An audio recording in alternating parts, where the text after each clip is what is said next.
ஆட முடியுதுல. அதாவது என்ன குடியே அவனு கோலப்பட கொண்டு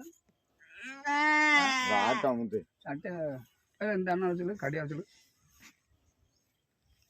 ஆட்டுக்கண்ட கேட்டுக்கு அப்புறம் அவன் சத்தம் போடாம போறவன் அதுக்கு தான் கொஞ்சம் போன் அடிச்சேன்.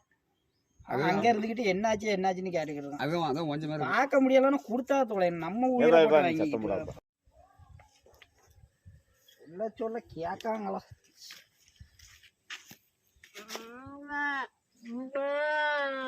கடி ரொம்ப ஐயா கண்டமானிக்கு உள்ள கடி அங்க இருந்து தூக்கிட்டு வந்து போட்டிருக்கு. இத எங்க இருந்தது? அந்த முக்கு வீட்டுல இல்ல இதுக்குள்ள செல்லுடா. போய் தப்பிச்சு இவ்வளவு இதா இருந்து என்ன விரட்டு தெரியுமா? கல்ல கொண்டு எரிஞ்சு அப்புறம் அவங்க அங்க இருந்து கல்ல கொண்டு எரிஞ்சு விரட்டினா கூட மறுபடியும் இதை வெள்ளையா ரெண்டாவது இங்க துரத்தி இவோ வீட்டுக்கு பின்னாடி போய் கடிச்சிட்டு. ஒரு நாய் 2 நாய்னா பரவாயில்ல, 4 5 நாய் தையல் போட்டாலும்